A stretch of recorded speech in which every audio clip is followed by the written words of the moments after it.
Hey everybody, welcome back. This week on Tattoo Collectables, we are going to be doing a couple things. We've got a little bit of what's in the mail this week for those what's in the mail freaks. We're going to be opening some stuff this week. I got a few letters in the mail. The other thing that's going on is I'm going to be showing the Charlene Gibbons film from the Tattoo Historical Society meeting. We had a bunch of fun down there, and you should definitely check her out. She is the daughter of Artoria and Charles Red Gibbons. It's fantastic talk, but I'll let her do the talking on that. What's in the mail?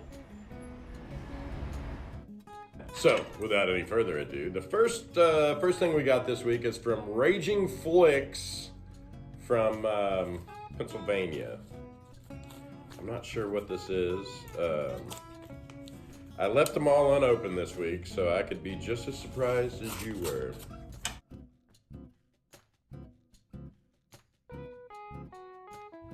For those of you new tuning into the show, we always do a little segment called What's in the Mail, and we see what we got in the mail this week. Oh, so this is pretty neat. It's kind of bent in the corner now, but it is a Tattoo Archive calendar from 1992. I got this because of my ever-growing C.W. Eldridge collection. We're gonna let that go. I'll get better pictures of that later. They really packed it in here. But yeah, it's a little calendar on the back from 1992, and on the front, it's the San Pablo Avenue address in Berkeley, and it's got the Great Omi on it. Wonderful card. Got one a couple weeks ago. You saw the one, the red one. We got it a couple weeks ago. And this one was a steal compared to that one. I'm not sure why. I'm not sure that I care why. Honestly, a bargain's a bargain. So the next one that we are going to open is from East Palatka, Florida. And again, I'm not sure what we have here. This is the Film and Props Department. Oh, so it's from a Film and Prop Replicas custom design sculpture. Nice. Some neat little stuff in there. So we have, I just love these. These are the Garbage Pail Kids. I'm not sure when they're from. I think they're in the 90s, probably 95, 96. But there were two of them. There was Art Gallery and there was Tattoo Lou. I love these. They're stickers. So when you find them still on the backing card, that's kind of a rarity. These were kind of a kid's thing, and they tended to peel them off and stick them on things. So this is actually the second set of these I've got. I love these. These aren't in as good a condition as the other ones that I have. I was wanting to collect a few of them to send them off for grading, because the card companies will actually grade cards like that. They won't, however, grade cards like this. And there's no, they won't grade any kind of tattoo business card. They said that they're too hard to authenticate. So, third thing this week is from Butler, Pennsylvania. I never give the names, I just give the addresses. Unless it's a funny name, like that first one. All right, what we have here? Ooh. And the search continues. All right, and we're in here to the filtered cigarette tube box. Man, they did not want this accidentally opening during shipping, I'll tell you that, which is good. Oh yeah, these are neat. I got there's a Brooklyn Blackie card in here and a Brooklyn Blackie Jr., the Electric Rembrandts. I just thought these cards were super neat. And the one, the Brooklyn Blackie is from Coney Island. So, and the number on it's weird. It's like a HI 9-1825. It's an older number, definitely. I'll put better pictures of those up. So without any further ado, because I know a lot of you are new here and you're waiting on this segment to come up, we went to the Tattoo Historical Society meeting in Winston-Salem, North Carolina. There'll be another one next year, and everyone should plan on attending this. Anybody that collects, if you're watching this show, you should start planning now to go next year. Tons of people there.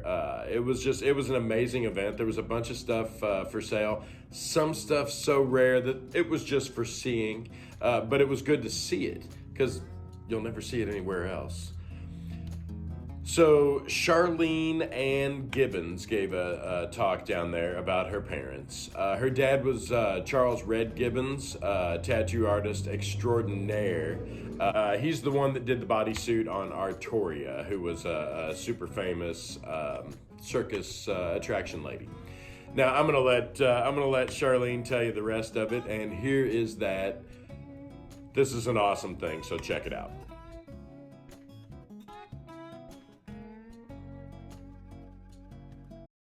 Charles Red Gibbons. He considered himself a professional, as others of his era did, and they dressed like professionals. Being a tattoo artist was an occupation where he could be his own boss. He had freedom of expression for his artistic talent, and every day was a challenge. Besides that, competition sparked his ability and ambition, and the feeling of accomplishment in a job well done when he made a difference in people's bodies and lives that would last an entire lifetime was unequaled in many other trades. On 2/14/1918, Ralph Heron of the El Paso Herald reported, "In few other occupations is professional jealousy so strong. It is said in each of the masters had their own admirers and critics, just as did ordinary artists of the brush. Both Red Gibbons, one time of Frisco, and Pat McKeever of the same city, in particular, are well known on both coasts and in the Orient. But the day of the artist professor is passing. It is said in some communities he is outlawed." Charles knew, even with all the negatives against the ancient craft of tattoo in the 20th century, it was and still is a profession like few others.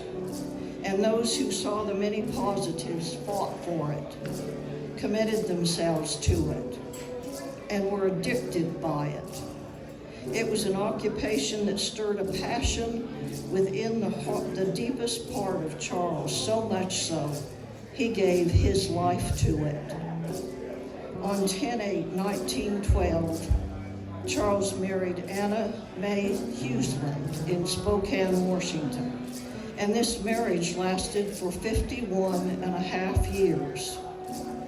Anna was a demure, shy, beautiful young lady from an upstanding old Wisconsin family who had no tattoos, nor had she ever been associated with tattooing or carnival life in any way.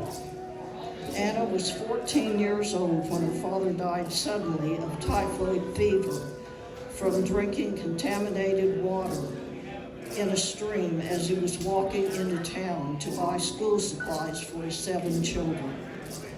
Anna and her 3 older sisters immediately began working as domestic servants in upscale homes in Spokane, Washington, to help support their widowed mother and 3 younger siblings. This was Anna's profession when she met Charles Gibbons several years later. I am sure that many of you have read Arthur Lewis's bizarre tale that describes Anna as the 14-year-old who ran away from home to see a carnival. And she met a tattoo artist named Charles Gibbons, who preyed upon this young underage girl by enticing her to let him tattoo her so she could join the show. I have this book. I counted 23 verifiable inaccuracies in this write-up concerning Artoria that leads me to believe with certainty that Arthur Lewis never met Artoria Gibbons. He also paints a crude, uneducated, improper, undignified picture of Artoria that no one could identify with her who knew her personally. and he didn't even get her name right.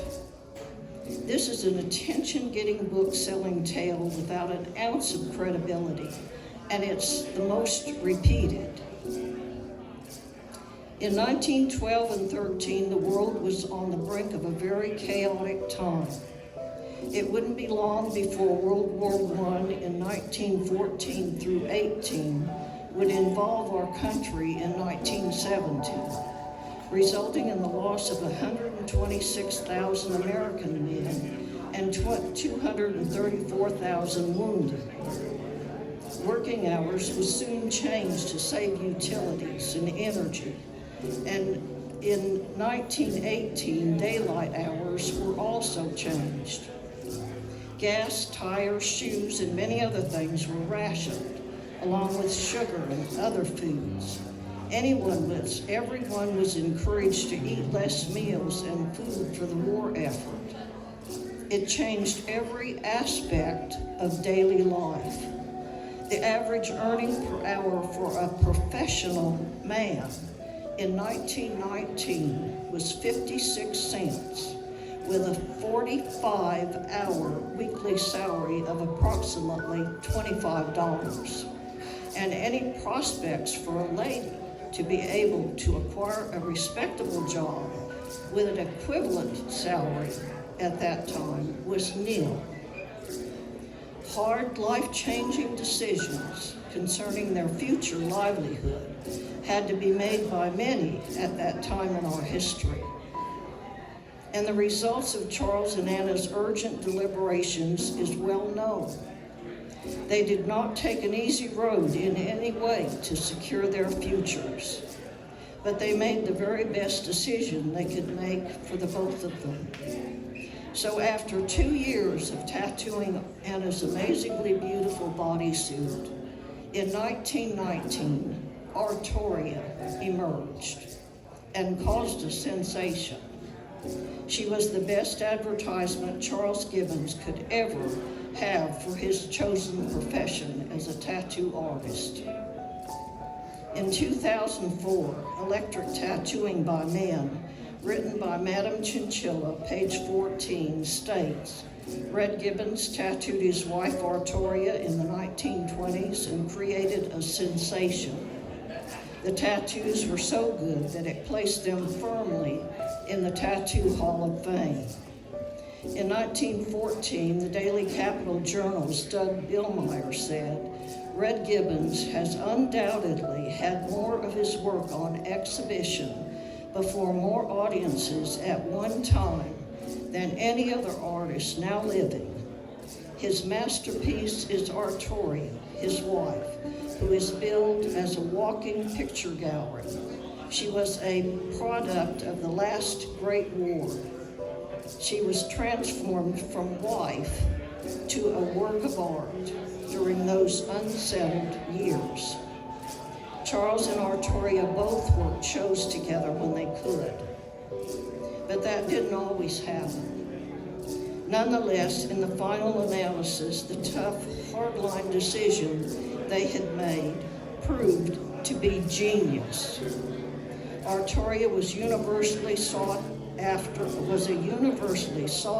tattooed lady who was the highest paid, longest working tattooed lady of all time.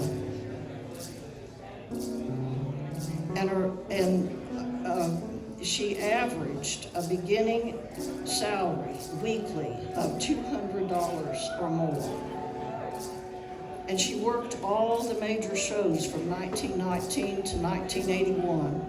And she was 87 years old the last time she stood on a stage to proudly display Charles Gibbons' stunning tattoo artistry.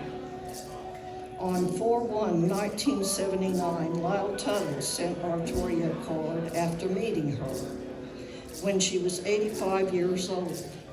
It said, "You are the finest of the tattooed ladies. Your tattooing is still fine.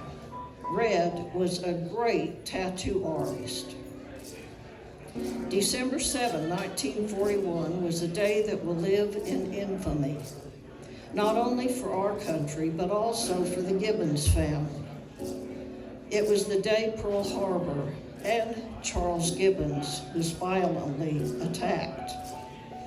The day Charles lost his left eye from a vicious blackjack beating in a brutal robbery by 3 men who saw him as an easy mark with money.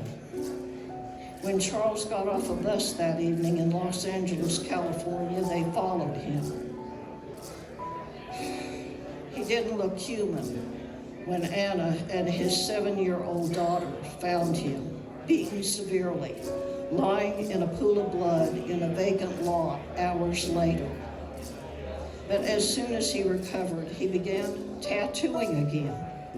And even though his entire sight perception had been altered with only one eye, that didn't stop him. Then 5 years later, on December 6, 1946, fate struck again. Charles pulled a nail out of a board while building a room onto his home, and it flipped up and hit him in his good eye. After several operations to try to save it, he was left totally blind. He wanted to kill himself. Charles was completely devastated. By having to give up a profession he loved for more than 45 years, when he also realized he would unwillingly have to lose his independence and self-reliance for the rest of his days, that the life he had known had vanished, never to come again, it was just too much. And besides having to deal with all that, both Charles and Artoria's working income had come to a sudden, abrupt halt.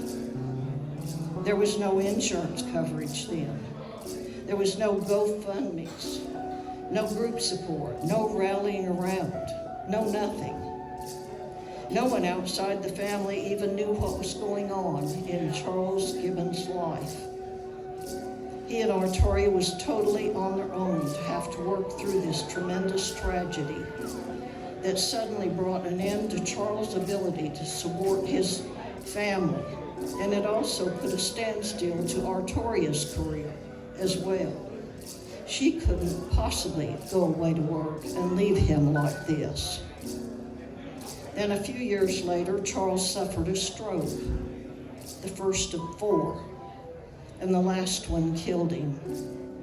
He slowly recovered from that stroke, and as soon as he was well enough, Artoria went back to work, taking him with her and caring for him for nearly 8 years. And she also managed to work another 18 years after Charles passed away. When Artoria made a commitment, no matter what, Artoria kept it. Only I know what an extremely remarkable, outstanding, unwavering woman Artoria Gibbons was. Charles lived 84 years, and the last 17 years of his life was lived in total darkness. After several years, he finally resolved himself to his blindness and his health through the constant love and care of his dedicated wife and his young daughter. Charles never saw his daughter grow to womanhood. He never saw his tall, handsome son-in-law or his 2 beautiful grandchildren. And only I know what an extremely exceptional, brave, courageous man Charles Gibbons was. Charles was instrumental in instructing and refining many well-known tattoo artists that carried on this ancient craft. And he tattooed many that went on the road with top shows to display his outstanding body art. Charles Red Gibbons steadily made a prominent impact on tattoo history that I am extremely anxious to tell you about. And even with such little known about him, he still makes an impact to this present day. His outstanding artistry and skill was and is his enduring trademark.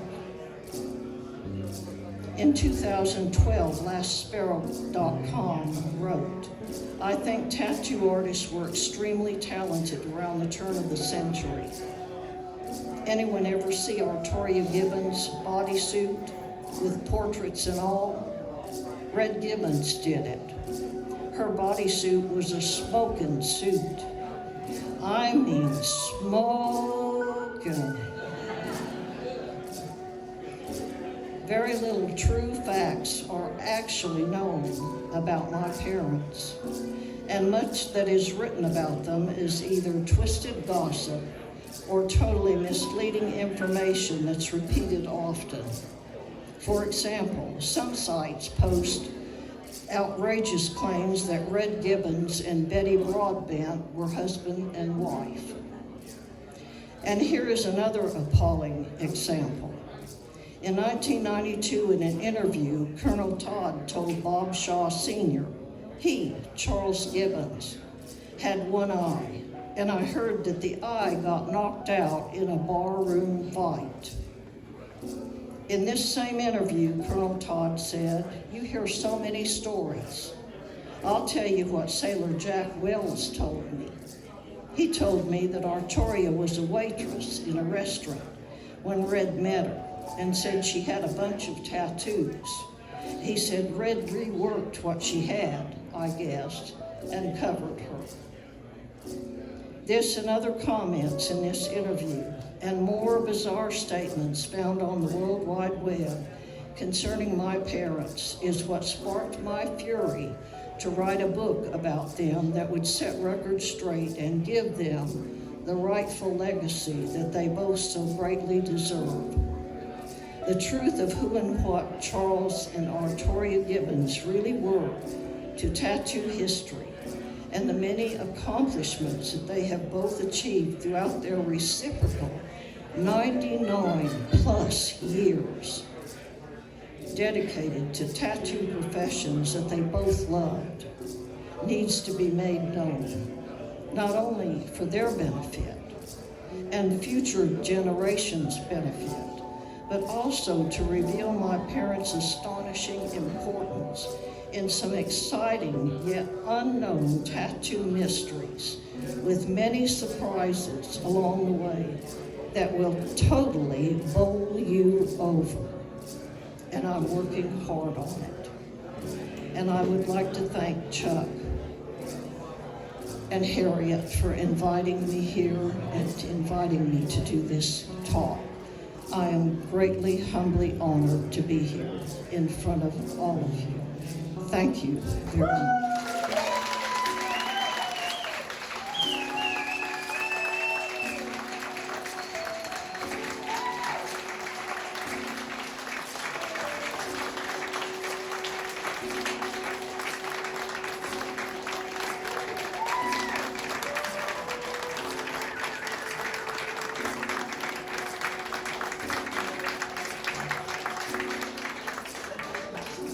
We were so lucky to get that on film.